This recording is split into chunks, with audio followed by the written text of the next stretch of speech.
The dark night of the soul often looks like a moment of complete destruction, a complete loss of meaning and direction in life.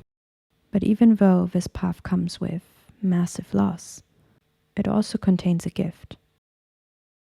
It turns your gaze away from the outside world and reconnects you to a knowing that all the treasures and wonders you are seeking lie hidden within. We all carry these treasures and wonders in forms of seeds inside.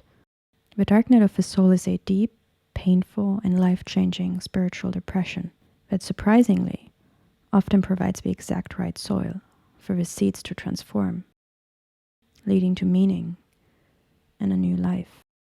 It comes unexpectedly, almost like an intervention, when we are conforming to a mold, being who we think we should be, not who we truly are.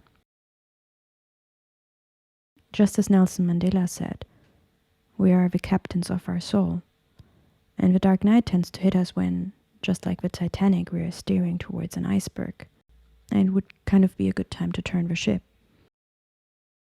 The name Dark Night of the Soul comes from a 16th century poem by John of the Cross, who was a Spanish mystic, priest, and poet. Throughout time, the dark night of the soul has been experienced by many, and they all came up with their own definitions and names.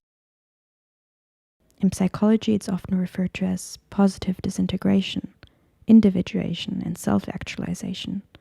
Shamanism named it soul loss, and the alchemists called it nigredo.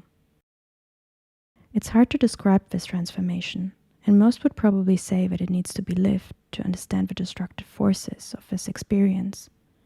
And even though it is called the dark night, it's usually a longer period of change, and not just one night of complete destruction. This time can be seen as a rite of passage. Shamans, for example, described it as a soul loss, when they travel to the spiritual world and have to fight their inner demons before they can claim their full power.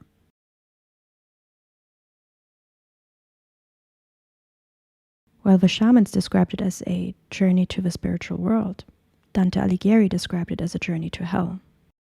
He did not write about one shattering, but a series of shatterings that keep you in the dark, each leading you down one circle closer to the abyss. He described how each circle connects you to deeper layers of your soul, and how each layer contains lessons that must be processed before the deeper layers can be reached. At the bottom of hell waits no monster, but usually a very painful truth about your life, yourself, and your world. The masks some of us carry cracks and shatters in this period, which is why it's often described as a death and rebirth process. Death of what is seen as false and burdening, and rebirth of a new life and way of being. Many feel very lonely in this stage, like they don't belong, and like nobody understands them or can relate to what they are going through. But just like with Virgil in Dante's tale The Divine Comedy, you will not be alone on your path to hell and back. There is usually some type of guidance through this process that ensures that you make it out of the abyss. One would think that the dark night of the soul ends when we make it through hell, but many have described that after the abyss, there is often an unexpected period of stagnation and apathy. In this phase, everything seems to be stuck, lost, and hopeless, which may come with feelings of depression, restlessness, emptiness, and a craving for forward movement and resolution. Joseph Campbell called this time atonement, and Dante called it purgatory. Dante described it as a mountain that needs to be climbed, terrace after terrace, to cleanse our wounds, forgive ourselves and others, and to find the path of grace. Climbing the mountain takes an enormous toll, and you may desperately want to reach the top, but according to Dante, you will only reach it when your wounds are cleansed. Everything that can reopen those wounds is left behind on the mountain, so that the right conditions are created for the soul that was lost in hell to return. In this time you may question everything you believe to be true. Nothing may fit anymore. It's a time of being stuck in between worlds, the world of the old that is falling away, and the new that has not emerged yet. Many choose to let go of friends, partners, jobs, and personal items in this time, which can be scary at the beginning. Atonement is a period where we synthesize everything we learned and realize what we want to do with what we learned. It may feel like a time somewhere between no longer and not yet, where you're letting go of who you think you should be and become who you truly are. It's a period that Viktor Frankl described in his famous book that reconnects you to meaning and that introduces you to a sense of sanctuary within. When the seeds in our souls get buried in this period of suffering, everything may feel hopeless, as there is no way to speed up the process. You will feel an immense shift in your being, a shattering of your soul into a million pieces, and a very slow process of realigning them back together. It will probably be the most overwhelming time of your life. You may feel like you're drowning or suffocating in the darkness.